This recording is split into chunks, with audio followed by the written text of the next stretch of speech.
a well-known pastor, preacher, was preaching on the parable of the prodigal son, that parable that I just read.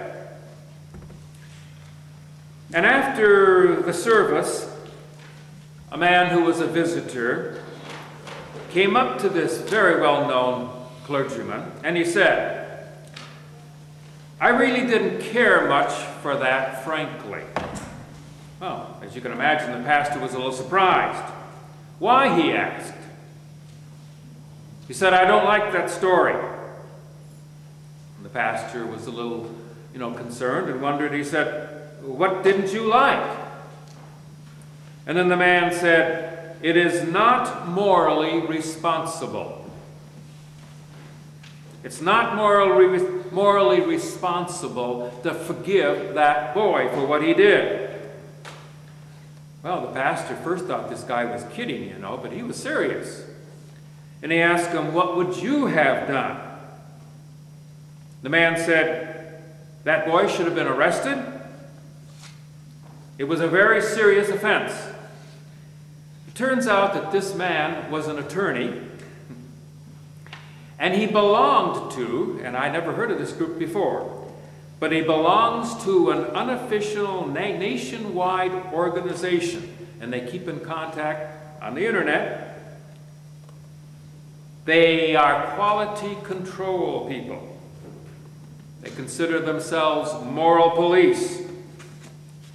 They believe in mandatory sentences. That's exactly what this man said. Mandatory sentences, no paroles, and executions.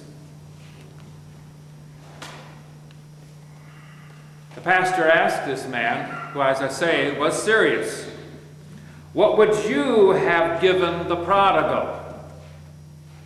"At least 6 years. Something to think about, isn't it? Quality control people, moral police, very strict standards. In a society that in some ways is coming unraveled, I can see why some people would join a group like that. But he believes in it, even within the family, as well as in our relationships with God. Let me ask you something. Would you want that man to be your dad? Ooh. Well, in our lesson today, Jesus was telling a parable about God. As you know, the Father in the lesson is God. Would you want God to operate with mandatory sentences for doing wrong? Be careful here because, according to the Bible, all of us have done wrong, right? All of us. It's one of the best known stories in all of Scriptures, the prodigal son. And you know the lesson. We just read it a few moments ago. The father has 2 sons. His youngest son comes to him. He wants the inheritance. And as somebody has said, that younger son was actually wishing the dad was dead because he wanted the inheritance. So he actually took his inheritance. He went off to a far-off country. He squandered it. You can imagine what he did. And then there was a famine in that land. He had nothing left. He ended up feeding pigs. For a Jew to feed pigs. He's off there feeding pigs, and he would have gladly fed on the pods that the pigs were eating. He was starving. And then he came to his senses. And he thought he'd go back to the father, and he'd tell the father how he's no longer his son. He doesn't deserve to be a son. He's sinned terribly. He's on the way home, and the father sees him far off on the road, and the father runs out and embraces him and welcomes him home. Has a fatted calf killed in a big celebration. His son is home. His son who was lost is now found. That's a really wonderful story of grace, isn't it? A story of grace.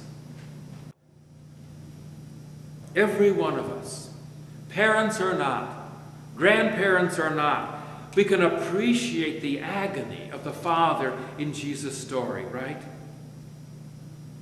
Even if your son or daughter or grandchildren are still at home, you can still appreciate what that Father went through.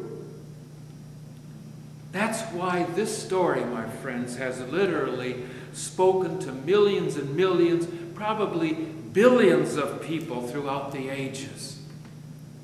It strikes at the very heart of what it is to be a family. Of course, in Jesus' story, you and I are the prodigal. We're the prodigal. Like we often say in the familiar prayer, each of us in our own way, like sheep, have gone astray. At some time in our lives, all of us have known what it's like to be lost. We have, haven't we? We all need to refocus our lives on God.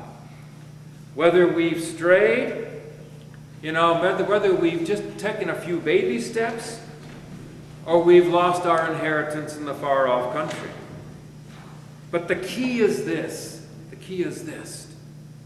Trust God in all things. His grace is sufficient. His love is everlasting.